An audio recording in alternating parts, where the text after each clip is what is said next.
আমরা এখন কথা বলবো আমাদের সেই প্রিয় ছাত্র শহীদ ওয়াসিমকে নিয়ে। তোমরা সবাই তাকে চিনো তো?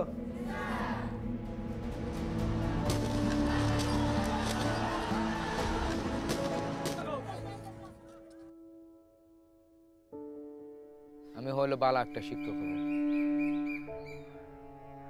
শিক্ষকতাটা আমার পছন্দ হয়, এ কথা বলতো সবসময়।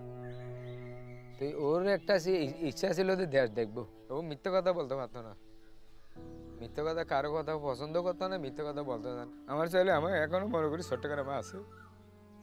ফেসবুকে স্ট্যাটাস দিছিল যে সাধারণ শিক্ষার্থীদের পাশে আমার পানির সংগঠন, আমি এই পরিচয়ে শহীদ হব, এরকম বলে 16 ঘন্টা পরেই শহীদ হয়ে গেছে। 17 তারিখ ভোর 6টার দিকে এখানে রাস্তা দিয়ে লাশবাহী গাড়ি ঢুকতেছিল।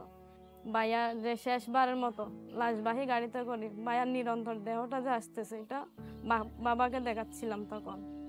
তো বাবা কিছুক্ষণ পরে অজ্ঞান হয়ে গেছে ওখানে।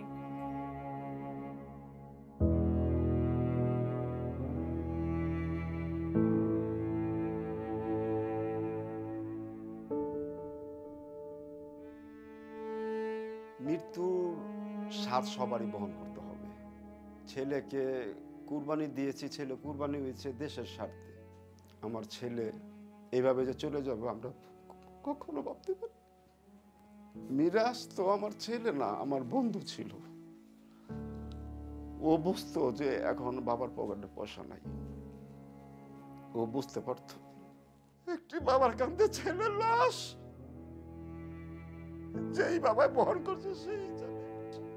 আমার দেখতে দেখতে বৈশা রয়েছি তাজা, কিন্তু আমার ভিতরটা ঘুম যেরকম একটা কাঠের নষ্ট করে প্রতিটা মুহূর্তে আমার ভিতরটা এইভাবে টুকরা টুকরা।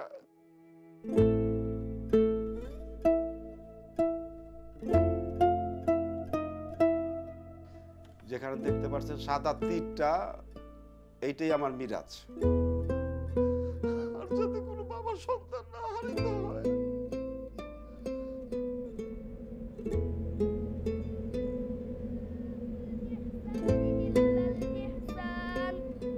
فبأي آلاء ربكما تكذبان 18 পারা পর্যন্ত পড়ছে, মানে আর 3 মাস বাকি আছে। 3 মাস পরে মানে হাফেজা লাইনে চলে যাবে আর কি।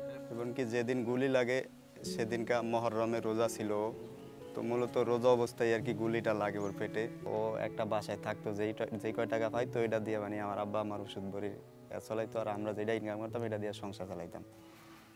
খুব ইচ্ছে ছিল মানে বাবা মারে নিয়ে হজ করতে যাবে, এটা খুব ইচ্ছে ছিল। কতটা তুমি হারালে বন্ধু, কেঁদেছে অন্তর, জানো না তুমি হারাবার ব্যথা, জানে পলাশির প্রান্ত।